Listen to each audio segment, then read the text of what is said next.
Good morning. Thank you. I appreciate that. We're going to talk about taxes and politics for an hour. You better get a little more excited than that, right? So let's just out of interest of time, because we are a little bit compressed on time, I'm just going to jump right into what we're primarily focused on. And I'm going to build off what Sue talked about just a moment ago, that high net worth investors look at their investments and make decisions looking through a tax lens. And that's why we want to talk about politics, because as we know, politicians set tax philosophy. So that's why we're going to focus on these issues. But I want to do that by primarily focusing on these particular areas. I want to start with the fiscal debate that we're having in our country, or maybe more appropriately, the fiscal debate that we should be having. I think you would agree we've somewhat tabled that fiscal discussion over the last year, and I'm going to try to make an argument as to why that may not be in our best interest, certainly not our investors' best interest. We're also going to talk a bit about the elections because we're only a matter of 29 days away. But more importantly, I want to talk about the impact of those elections on some pretty big issues in our country, specifically tax reform, but also the Affordable Care Act. In order to get started, let's start with that fiscal debate. And anytime I'm talking about one of these big issues like the fiscal situation of our country, I like to start by trying to drill it down to the simplest level. And when I do that around this budget and debt and deficit issue, I came up with this very simple question that we need to answer. Is the federal debt a real concern or not? Now, believe it or not, 20% of the Democrats absolutely believe that this debt and deficit issue, it's all smoke and mirrors. It's all made up by the Republicans. But at least that many Republicans think it's the only deal and be damned anything else. So that leaves us with about 60% of our elected officials who agree we have a problem. They just have a fundamental disagreement in how and how quickly it needs to be addressed. And ladies and gentlemen, that is the crux of every meaningful debate our country is going to have for the foreseeable future. How and how quickly we address this debt and deficit issue. Oh, it'll come out in terms of immigration reform or minimum wage. It doesn't matter. Boil it down, it's how and how quickly we address this issue. Now, I know what you're thinking. You're a very learned audience. You're saying, hold on a second, Jeff. I've heard from the president, I've heard from the Republicans that debt's actually coming down as a percentage of GDP. It's actually being paid down at this point. So maybe those Democrats are right. Maybe there's nothing to worry about. This data was released by the Congressional Budget Office in September of 2013. Let me show you what happened a mere 9 months after they released this data. They updated the numbers. In a simple 9-month period, we've absolutely lost that drop in debt to GDP ratio. And you know who we get to blame, don't you? That's right, we get to blame those Democrats, right? But also the Republicans. Both parties have been equally complicit in refunding the sequestration cuts. And ladies and gentlemen, that was the only reason we were dropping in that debt to GDP ratio. But let me ask you a question. Was the CBO telling us a short-term debt story? No. They were telling us a long-term debt story. And what they're telling us is that debt to GDP ratio is continuing to rise in the projected time frame we're looking at. Now, just like what happens in our personal lives, you can't add debt infinitum without there being a day of reckoning. And that's what the CBO is telling us, is that we are on a path, using their words, we are on a path to unsustainability of the U.S. debt situation.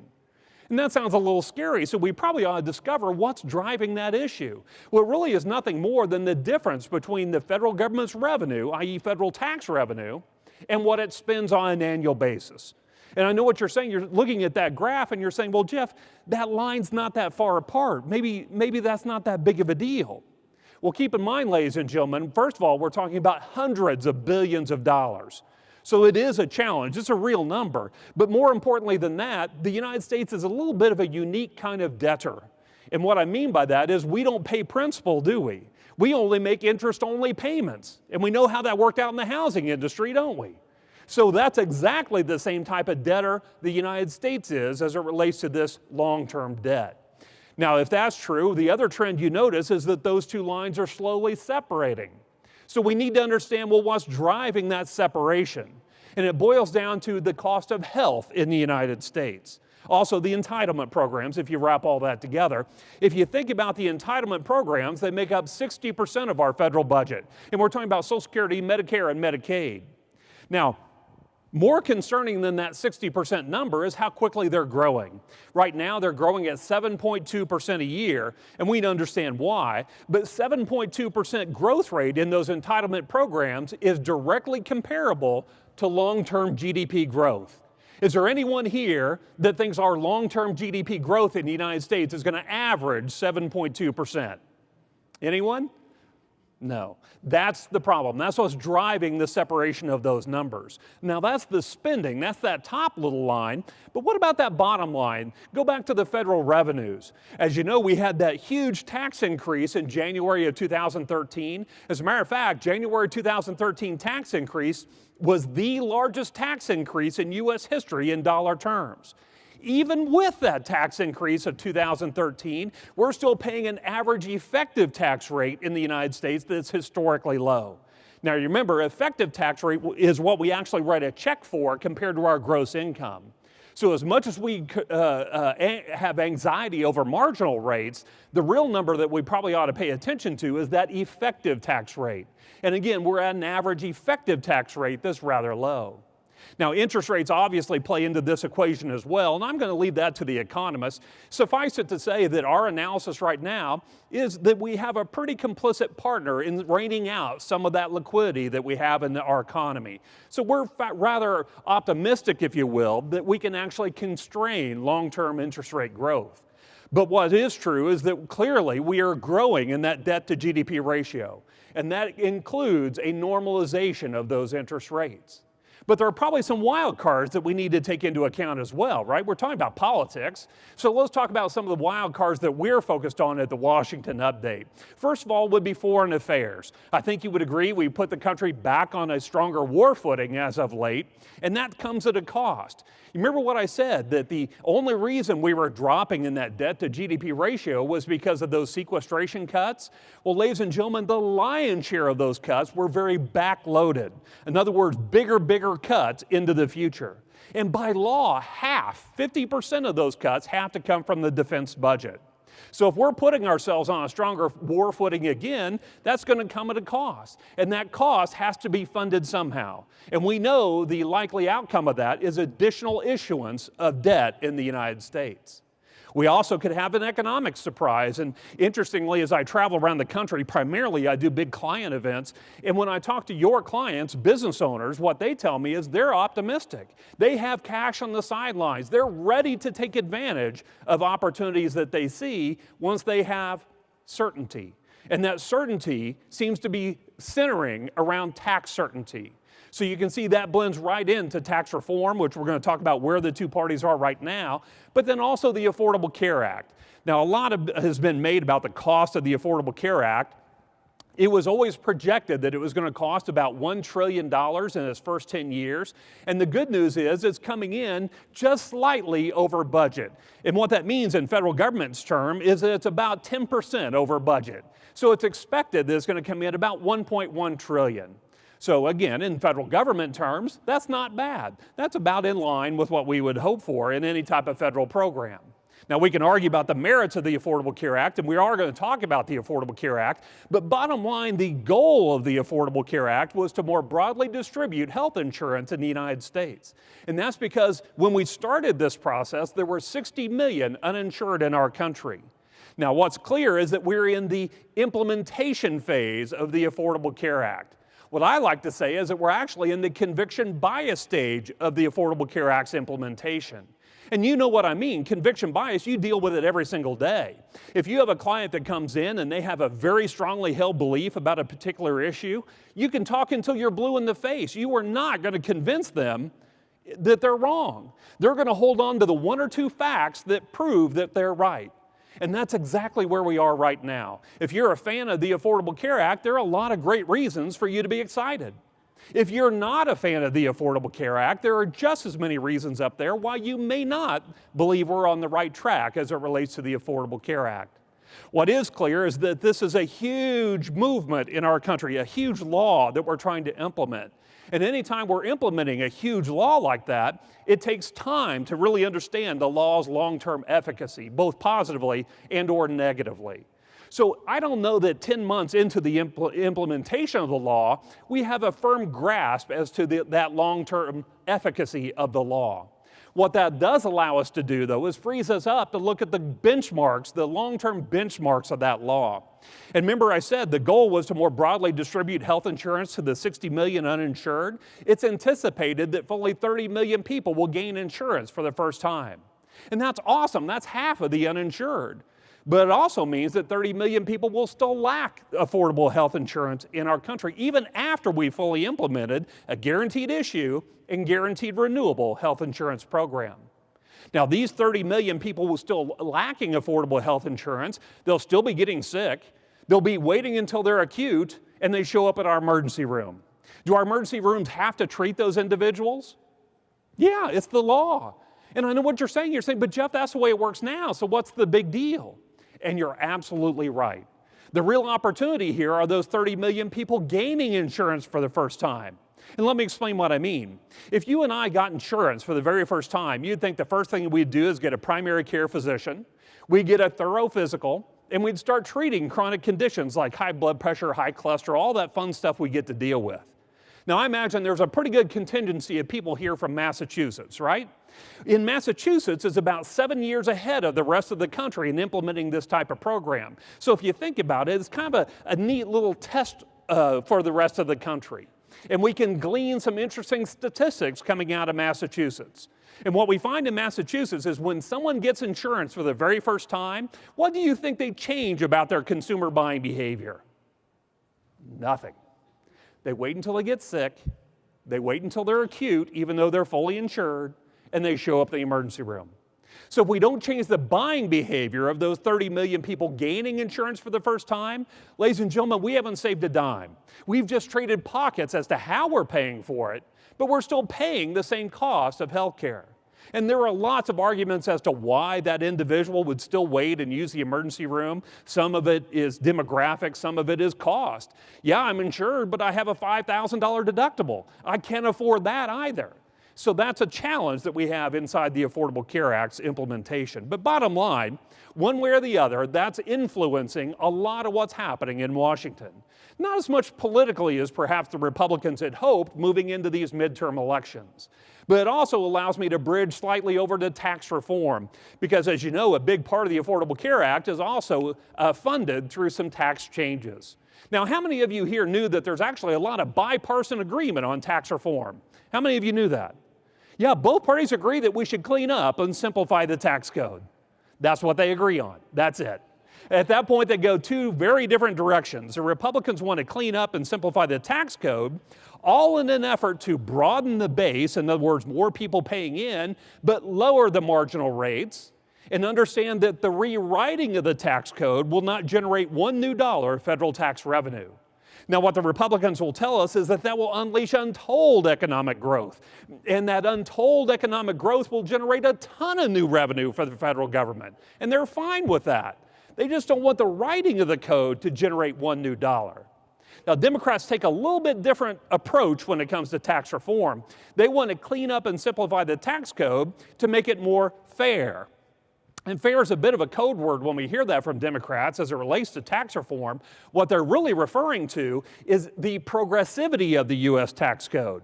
Go back to that tax increase of January of 2013. It only accomplished two goals. It increased the complexity of the U.S. tax code, but more importantly, and what you're hearing from your best clients, highest income, highest net worth clients, is that it increased the progressivity of the U.S. tax code. In other words, a larger share of that federal tax burden is falling on a narrower percentage of our U.S. population.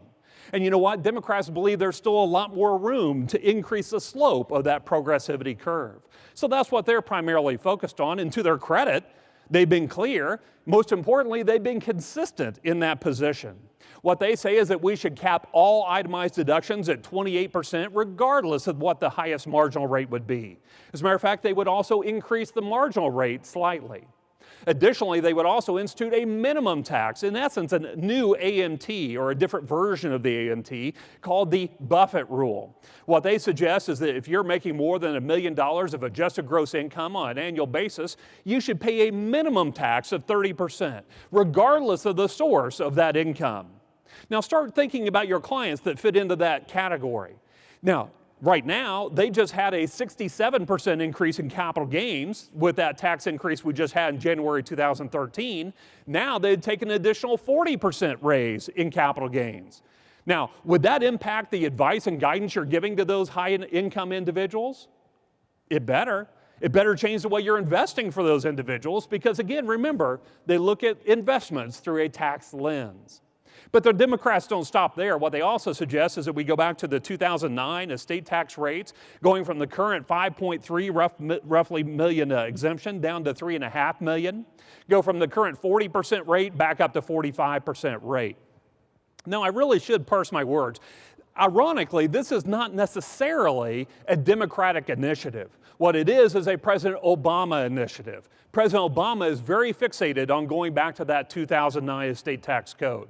The Democrats, not so much. The Democrats, specifically in the Senate, want to focus primarily on that lifetime gifting limit. Because you remember back in 2009, the unified credit and the lifetime gifting limit were not married. We had a $3.5 million exemption, but a $1 million lifetime gifting limit. Well, ladies and gentlemen, that number down here is the number that the Democrats are focusing on. The Democrats as a group aren't so much concerned about monies passing at death. They want to talk about money passing while we're alive. So think about your clients that you're trying to do estate planning with. Maybe they have a family business or a illiquid asset like timberland or ranch land or something like that. If you could go from the current $5.3 million gifting while you're alive back down to $1 million, does that change how and the tools that you can bring to bear in estate planning for that client? Again, it better. It's a huge change that it would be for estate planning. Now, the Democrats also say that we need to close loopholes. Well, that's somewhat of a ubiquitous term. The thing I want to focus you on primarily is that sub-S income reclassification. Say that after 2 cocktails. I'll be impressed if anybody can do it. So what I mean by that, and it's a little bit of a jargony kind of thing, but see if this sounds familiar. I realize we all own our own businesses, and the majority of those probably are pass-through entities. And a majority of our clients' business owners are probably pass-through entities as well. In other words, as owners of those companies, we get to set our own W-2 wage, don't we? That's pretty cool. But how many of your clients, because I know none of us do it, how many of our clients pay themselves a very low W-2 wage, and at the end of the year, they pay themselves a big distribution? Does that sound familiar? Why do they do that? Payroll taxes. You only pay payroll taxes on that low W-2 wage. And keep in mind, and I know I'm preaching the choir, but keep in mind we're talking about the employer and employee portions of the payroll taxes. So this is not an insignificant number. Well, the Democrats see that nothing more than a tax dodge. They suggest that 100% of the distributions going through my LLC and S Corp should be subject to those payroll tax limits. Not 100% of my income. I'm saying 100% of the flow through that company should be subject to those payroll tax limits of roughly $115,000. So again, is that a big tax increase for our business owners? Yeah, could be as much as $10,000, $15,000 more that they would have to pay in taxes. Now, we hadn't gotten a lot of details from the Republicans. They had been rather generic in saying they want to broaden the base, lower the rates, everybody will be happy, kumbaya, until we got the proposal from Dave Camp. And so I want to take a few minutes and go through the Republican proposal, but I want to define how I'm describing this proposal. Ladies and gentlemen, I probably ought to change the slide. It probably should say the moderate GOP proposal as opposed to the GOP proposal. What I mean by that is when we go through this, you'll find it rather stark in the sense that the majority of Republicans don't even like the GOP proposal. Now, why is that relevant? It's relevant that the majority of Republicans don't like Dave Camp's plan because the majority of Democrats, they don't like President Obama's plan either. So if you then compare Dave Camp's proposal with the president's proposal, you start seeing quite a bit of overlap. You start seeing an area where perhaps the dialogue of true tax reform could start taking root. And that's why I want to spend some time on this issue. Now, Dave Camp was constrained by some of the goals that the GOP party had put out, and one of those constraints came around marginal tax brackets. And what I mean by that is the Republicans had promised us that we would get down to 2 marginal tax rates, and Dave Camp accomplished that with a 10 and 25% rate. Oh, unless you earn more than $450,000, then you get a surtax of 10%. Can we just call a spade and give Dave a break? There are 3 marginal tax brackets in his plan, right? 10, 25, and 35%. What was more interesting is, why did he choose $450,000? In his press conference, he said that it would only impact the highest income 1% of our population. And when I heard that, I thought, wow, that number seems really high.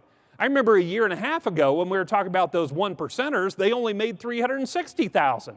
So somewhere I missed out on a $90,000 raise. So I don't know about you, but I missed it. So I got to find out what's going on. And it wasn't until I got the details of his budget that I was able to figure it out. You see, uniquely, what the Republicans are suggesting is that we need to redefine what taxable income is. Not only what's includable in taxable income, but just as importantly, what could not be excluded from taxable income. And let me explain what I mean. To the extent that your client's employers pay a portion of their health insurance premium, as you know right now, we don't pay taxes on that employer benefit, do we? Not unlike life insurance and long-term disability, where we pay a tax on that premium paid. Well, the Republicans see that as an opportunity. So they see that as no different than life and long-term disability. They believe that employer portion of the health insurance premium should be added to taxable income. Additionally, if you're making these kind of monies, I imagine you're maxing out your 401k. I also imagine you're maxing out your pre-tax traditional 401k because you're trying to avoid some of that current taxation. Well, you wouldn't be able to do that anymore or any longer as well if the Republicans had their way. They would force the first half of your retirement savings could go into a traditional pre-tax 401k, but the second half would be forced to go to a Roth 401k. Now, why is that? Post-tax. You see, in order to get to 10 and 25 and 35% tax rate, Dave Camp had to generate additional revenue somewhere else in the code. And you're starting to see how those revenue pieces are coming together. Now, the one that jumps off the screen here at you probably is municipal bond income. I'm not going to spend any time on that today because, quite honestly, it was a cheap way for the Republicans to get a little more revenue to make those rates come down. Bottom line is, it's not going anywhere. So you have no concerns in the immediate future that municipal bond taxation is going to change. Certainly will not change in a tactical way. So we're not going to spend any time on that today. But I mentioned earlier, it's important what's includable in taxable income, but also it's important what cannot be excluded from taxable income. Now I'm going to ask for a little audience participation. How many of you and keep your hands up, how many of you are here from California, Illinois, Massachusetts, New York, New Jersey? Does anybody hear the commonality there? It's high state and local income taxes. Well, guess what, ladies and gentlemen? If the Republicans have their way, you would no longer be able to deduct those state and local taxes. Did you just take a big tax increase? Yeah, you definitely did. A huge one in those particular states. Maybe not here in Texas, but certainly in other states. In addition to that, I know that you've spent a tremendous amount of effort educating your wealthiest clients on the value of passing those qualified assets most efficiently through the multiple generations using that stretch concept. Well, congratulations, that entire concept of stretch IRA, that would go away if the Republicans had their way. We'd go back to the old way of doing IRA distributions of an immediate or a 5-year liquidation. Again, he had to generate additional revenue. Now, you've no doubt heard from your clients over the last month or so, now that they've met with their CPAs and they're truing up their year-end taxes, that they may have been a little bit surprised about how their taxes went up. Did that catch anybody by surprise? Well, bottom line, the majority of that tax increase for our best clients came from that new 3.8% tax, the 3.8% tax on taxable investment income for any clients that earn over $250,000. Well, interestingly, the Republicans keep that 3.8% tax in their tax plan.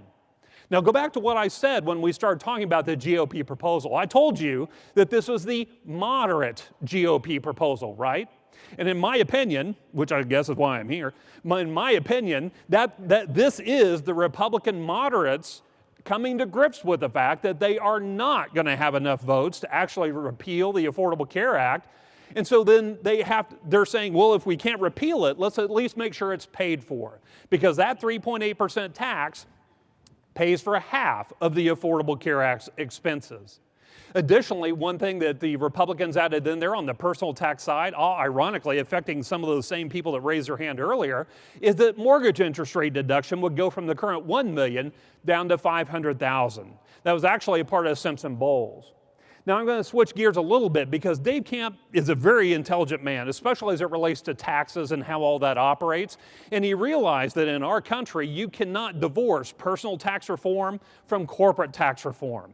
So he went ahead and took the effort on and talked about corporate tax reform as well. And he applied the same kind of mentality to corporate taxes. As you know, right now we have the highest marginal corporate tax rates in the OECD countries, the countries we compare ourselves to. The Republicans would lower that marginal tax rate to 25%. But don't get excited, it's a revenue neutral, remember what I said. And so we had to find sources of revenue to offset that marginal rate decrease, even though it only affects a relatively small percentage of the corporations in our country, or in the United States. And what he found is an opportunity around repatriation. We've heard about these trillions of dollars sitting offshore, not being taxed in the United States. Well, the Republicans, if they have their way, would force repatriation of those trillions of dollars over the next 8 years and tax it at a relatively competitive 8.75%. Again, Dave Camp had to find additional sources of revenue. Now, this is one of those areas where Dave got himself a little bit crossways with the Republican Party. You see, the stated position of the Republican Party is that we want to move to a territorial tax system. Well, ladies and gentlemen, by definition, a territorial tax system says you never have to repatriate profits. You never are forced to. So while it's interesting that Dave forces past earnings onshore, he would never force future earnings. So you see a little bit of incongruency there. And that's one of those things that has to get reconciled as we talk about tax reform. Now, I think I've kind of beat up that tax reform discussion to some degree, but there's one area I want to focus on specifically. We just came out with a new white paper on this, around this inversion issue. Are you absolutely sick to death of the word inversion? Yeah, so am I. I say it every day, multiple times. Bottom line is, we're not done with it. We're going to hear more and more about it. And the reason why is that that was built by both parties as a driving mechanism to get populist anger significant enough to drive corporate tax reform. You had Republicans and Democrats cooperating behind the scenes to try to get us angry about this inversion issue. And we know there are a lot of fancy ways to get around some of the U.S. taxes. We've heard about earnings stripping, hopscotching, cash boxing, spinversion, all of which we're very familiar with and we're very intimately knowledgeable of. Yeah, right. But we know that Secretary Lew, 2 Mondays ago, dealt with this issue. He took it off the table. He changed the regulations. It's no longer an issue, right? Except for earnings stripping. You see, there's a challenge. Earnings stripping actually has to be dealt with legislatively. It cannot be dealt with through rulemaking. Well, let me disappoint you here for a moment. That earnings stripping actually accounts for 95% of the tax savings of an inversion. So while it may look like, it may feel like that we actually address this inversion issue with Secretary Lew's regulatory changes, we actually ignored 95% of the issue, because we can't deal with earnings stripping without changing the law. What is interesting and why we came out with a white paper is that we were getting a lot of questions from advisors and clients as to what do we do with these inverting companies. And what I mean by that, a lot of financial advisors are still a little bit unclear as to how the taxation of inversions work. Some of you may have some retired executives of Medtronic or Burger King. Some of these companies are thinking about inverting. One thing that we want to make sure everybody understands is that on the day that inversion closes, that's a capital gains recognition day for those clients. Now you think about it, if you've been a retired executive from Burger King or Medtronic and you have a lion's share of your net worth tied up in that company's stock at an extremely low basis, does that change some planning that you need to do with that client? So if you have any clients that fall into that category that are large position holders and in those inverting companies, you need to be aware that that could be a huge capital gain issue for those clients. But the question we get most often is, well, Jeff, I understand that this is going to unleash tremendous amount of earnings per share for these inverting companies just because of the tax savings. So maybe I should buy into these inverting companies right now as an opportunity for higher earnings growth down the road. And we see absolutely the opposite of that when we look historically speaking. What we find is that half the companies that invert actually underperform their peer group. Half the companies outperform. Well, ladies and gentlemen, you and I are not in a flip of a coin business, are we? That's not the business we're in. So we are saying do not buy into an inversion just because you think there's going to be a windfall of earnings because of that tax savings. Now, don't get me wrong. If that merger of those two companies actually is a benefit, it actually provides a great growth opportunity for this new entity, well, that may be a reason to buy into it, just like any other merger. We're just saying don't buy into it specifically for that opportunity of tax savings. Clear? Okay, well, let's talk about politics, because obviously that influences tax behavior and so forth, so we need to understand what direction Washington is going politically. And let's start with the House of Representatives. We know the Democrats need to pick up 17 seats in order to gain a majority in the House of Representatives, and we always look at these elections both objectively, but also subjectively. And when we look at the House of Representatives in a subjective manner, what we find is very interesting. No sitting president has ever gained as many as 17 seats in a midterm election. So you see a bit of an uphill for the Democrats as it relates to the House of Representatives. But quite honestly, the House of Representatives is much more of an objective story. And let me explain why. There are currently 17 Republicans sitting in House districts that Obama won back in 2012. So even if we gave the Democrats all 17 of those seats, you still have to account for the 9 Democrats sitting in House districts that Romney won. So you just see a mathematical challenge for the Democrats to try to pick up any type of 17 seats. Now, gird yourselves. I'm going to share with you the most depressing statistic in my presentation with the next mouse click. I know what you're saying. You're saying, really? It's hard to believe. But it's true. We're going to elect in 29 days 435 House of Representative members. Every 2 years, we get to vote them in and vote them out. Of those 435 House seats, literally 14 of them are considered toss-ups. Literally, only about 3% of the House of Representatives is actually in play in November. And you know who we get to blame for that, don't you? You and I. You and I gave single-party control to the majority of states back in 2012, meaning at the state level, their House and Senate are either all Republican or all Democrat. And 2012 was a very important year. That's the year they got to redraw those House district maps. And they somewhat do that creatively, and that creative process is called gerrymandering. Now, I showed you that graphic earlier, and you thought I was giving you a Rorschach test, and I wasn't. What it is actually are the 6 most highly gerrymandered districts in the United States. And you can see just how creative these elected officials that you and I put in Washington actually are. But because the Republicans, the GOP, controlled the majority of states back in 2012, that's why they have a numerical advantage in the House of Representatives. Ladies and gentlemen, I'm here to tell you, if the Republicans, it is unlikely the Republicans will lose the control of the House of Representatives through 2022. They will really have to screw up badly in order to lose the House. Now, let's not put anything past them, right? Either party. But it's certainly unlikely that the Republicans would lose control of the House between now and 2022. Now, it also is why the party's gerrymandering issue, it's why the incumbents were running for the walls of their party. And what we mean by that is that Democrats ran left, Republicans ran right in order to fend off primary challengers. They aren't worried about someone from across the aisle stealing their seat. They're worried about someone coming up from behind them to steal their seat. And it's that running for the walls is the single biggest reason for the polarization that we see in Washington, specifically in the House of Representatives right now.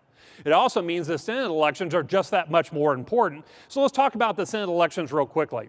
We know Republicans need to pick up 6 seats in order to gain a majority. You know that we look at these elections objectively and subjectively. Well, quite honestly, the Senate elections are much more of a subjective story, and let me explain what I mean.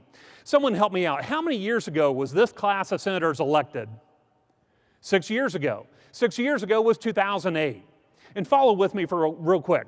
In 2008, if you recall, there was a groundswell of excitement within the Democratic Party to show up in November and vote for then candidate Obama, right? In other words, he had very long political coattails. Now, does anyone disagree that those coattails have shrunk dramatically in the last 6 years? No, I didn't think so. That's the subjective challenge the Democrats have in picking up or holding the majority in the Senate. But we also look at these things, as I mentioned, objectively. So we took the time to actually break down every single Senate seat that even has a chance of changing hands in November. And what you see is a very clear numerical advantage for the Republicans to take control. And keep in mind here, we're talking about a simple majority, not a supermajority, and I'll get into that in a moment. But what's interesting is when you look at these numbers, I will tell you the trend, though, is that these races are tightening. We had the likelihood of the Republicans picking up majority at about 60% 3 weeks ago. It's, I'd say, about 55% today. So we're seeing these races tighten very quickly and in some pretty surprising places, like Kentucky and so forth, and Iowa. So it's going to be a fascinating Senate elections. And I'll remind everybody, back in 2012, the Democrats surprised everyone by picking up 5 seats. No one had the Democrats picking up 5 seats back in 2012. So don't think this is a foregone conclusion either way at this point. But what is clear is that the Republicans have no path forward to getting to 67 votes. Remember, their stated goal is that they want to repeal the Affordable Care Act. Unless you believe President Obama would actually sign that bill, the Republicans need 67 votes, not seats, 67 votes in the Senate to make that happen. We don't see a path forward to 67 votes. So we think repeal of the Affordable Care Act is off the table at this point. The real question is, do the Republicans have a path to 60 votes? And why 60 votes in the Senate? That's the filibuster rule. And I know what you're saying. Hold on a second, Jeff. Harry Reid busted the filibuster rule earlier this year. So what's the big deal? Well, Harry Reid only busted the filibuster rule for federal judges and presidential appointees, not for legislation or Supreme Court justices. And I'm here to tell you, that's why we are not seeing Ruth Bader Ginsburg retire at this moment, because she knows that that seat would have to go up against a 60-vote threshold in the Senate. And that's why we're not seeing any changes on that level. So if you're concerned about the Senate as to who is going to take majority, it's quite possible we won't know during this lame duck session. And let me explain. There are 2 states that are causing a little bit of consternation in this election, Georgia and Louisiana. Both states have a rule that says if no candidate gets at least 50% of the popular vote, then they go to a runoff election. Well, okay, so what's the big deal? Well, the Louisiana isn't such a big deal. The runoff election is in early December. Okay, but when's Georgia's runoff election? January.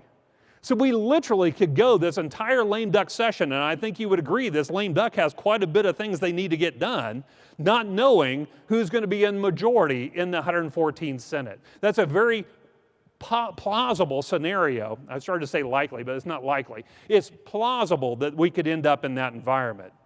But what we do know for sure is coming out of this election, we know we're going to have a Democratic President Obama.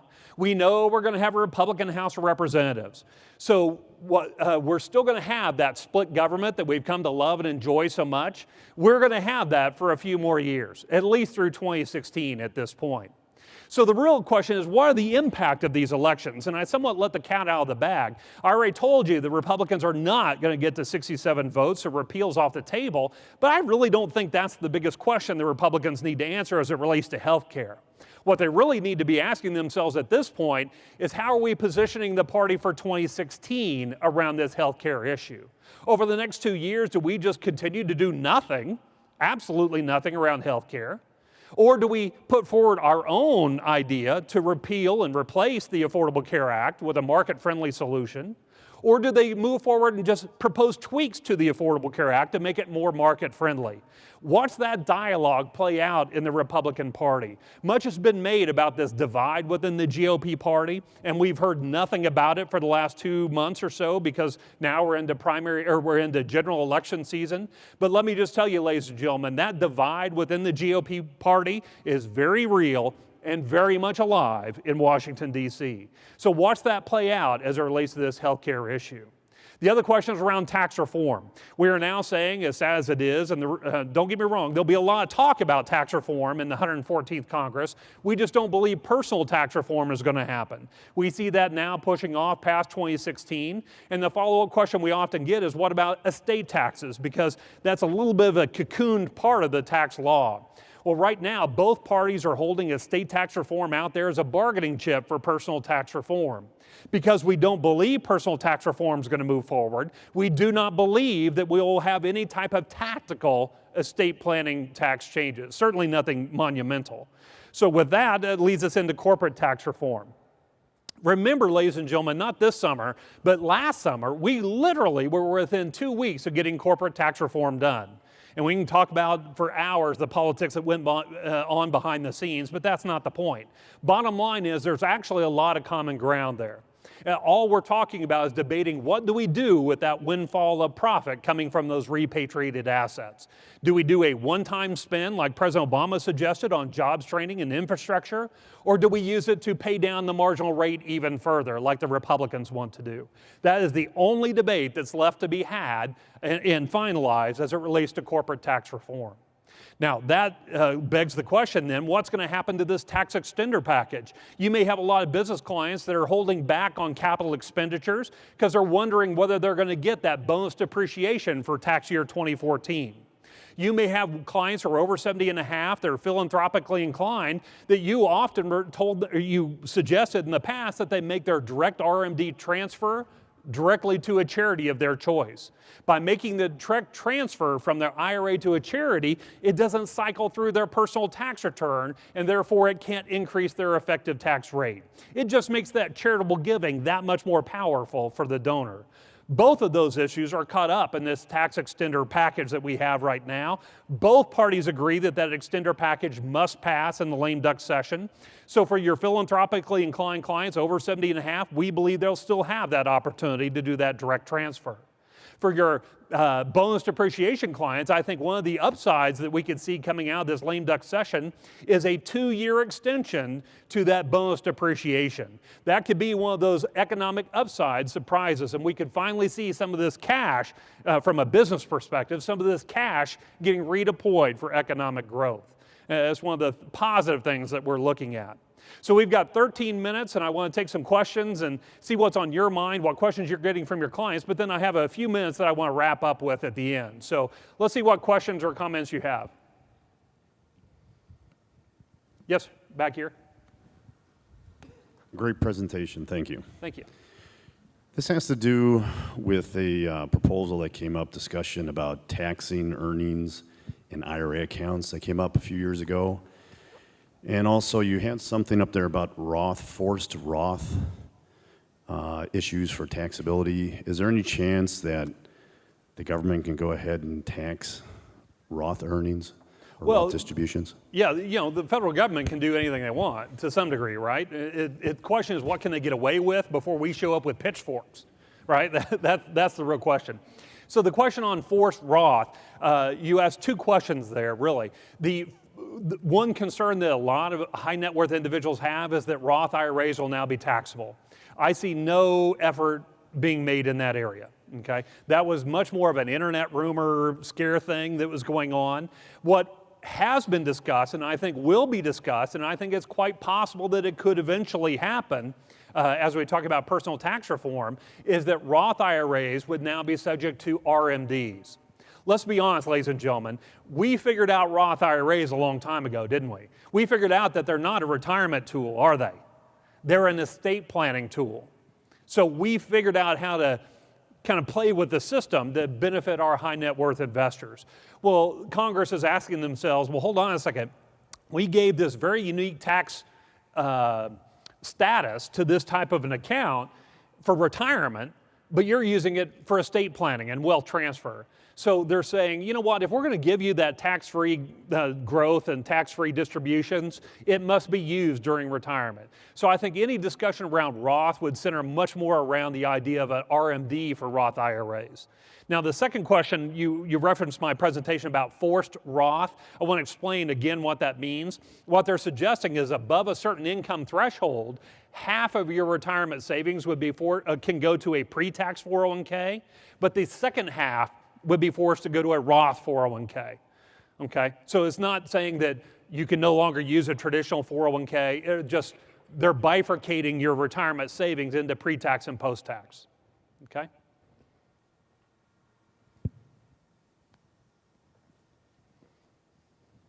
Yes, sir. Yeah, the question is what happens if we don't address the runway deficit?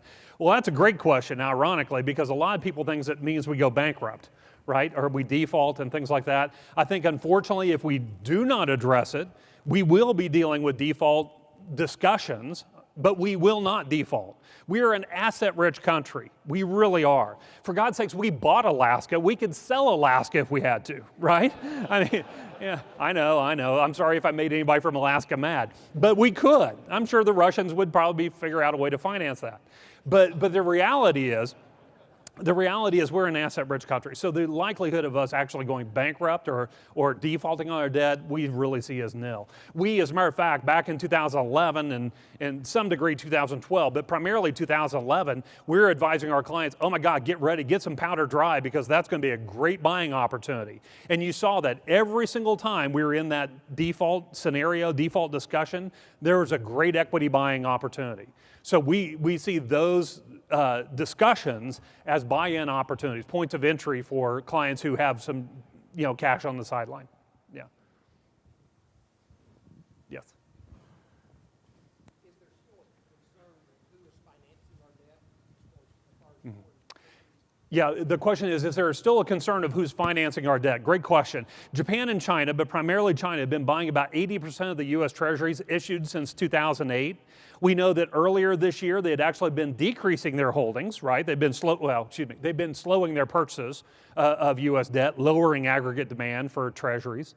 But at the exact same time, our own Federal Reserve, through tapering, had been backing off their purchases, again, lowering demand for U.S. Treasuries. So the question was, with lowering demand of U.S. Treasuries, what should have been counterbalancing that? Right? Interest rates should have been going up. We didn't experience that. As a matter of fact, quite the opposite. And it wasn't until July we figured out why. Because the theory had been that you and I and our pension funds and our insurance companies have been gobbling up that excess demand. But if you did the math, supply-demand didn't equal a bond rally. It may have been a flatlining of interest rates, but certainly not a bond rally. So what we found in July was very interesting. We found out that China, through third-party intermediaries, had been continuing their Treasury purchases. They just didn't want it to be seen publicly as easily. So it was only through some other disclosures that we were able to figure out that no, they had not been slowing their purchases. But our insurance companies and pension funds had been adding. So there was actually a little bit of increase in demand for bonds, hence the rally. So the concern is who is financing our debt? Right now we're at about 73% of publicly held debt, and China makes up a fair portion of that. I don't think it's overly concerning share of that. I mean, the concerns that people had was, oh my God, China's going to own everything. As a matter of fact, they're now buying the Waldorf Astoria. If you saw that today, they're buying. They made a bid and bought that for a couple $2 billion. That China was going to end up owning all of our debt, and we were going to be beholden to China. Well, let me ask a question. If you've ever loaned money to your brother-in-law, who's got the power in the position? Is it your brother-in-law or you?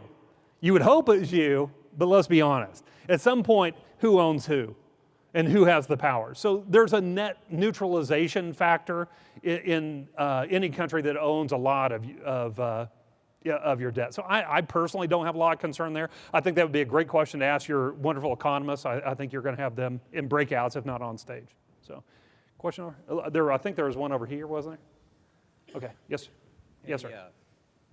Is there any serious conversation on a carbon tax or national sales tax? A serious question about carbon tax or sales tax. Carbon tax, no. And I say it's not serious because there's no way it's going to get through the House. And of course, the House is where that has to be started from and move through the House. Today, the second part of that question was around a national sales tax. Well, how many of you here knew that we actually had a national sales tax at one point? Did you know that? We had one after World War II, and it was there just to pay down the war debt. That's how that plus demographics is how we got out of debt so quickly after World War II with the economic growth of GIs coming home and making babies and all that fun stuff. So the challenge though today is if you went to a national sales tax, you got to be careful because it's a fair tax. You'll hear from Republicans all the time, we want a flat tax, we want a fair tax, we want a consumption tax, all these types of taxes, right? The reality is if you really understand tax behavior, you don't want it. And the reason why is if it's fair at 18%, guess what? It's just as fair at 20, and it's just as fair at 22. So that's your concern with any type of fair tax is that it's too incrementally, or death by 1,000 cuts, right? So you have to be able to trust your federal government on the sales tax side to only have that tax in place for a stated period of time and cap that tax. And I don't know, how many of you trust the federal government to cap themselves? No sales tax. Yeah. Last question, then I want to kind of wrap up real quickly. Anyone? Okay, great. Well, let me just kind of wrap up real quickly. I mentioned earlier that for your wealthier clients that are philanthropically inclined, who are over 70 and a half, I believe you're still going to have that opportunity to make those direct transfers. So have those clients hold back. I know as you get closer to the holidays, they're going to get a little antsy and want to move forward. But again, both parties understand that extender package has to pass. In addition to that, and this kind of goes back to my our discussion with Sue, is that as an industry, we need to pay more attention to tax drag.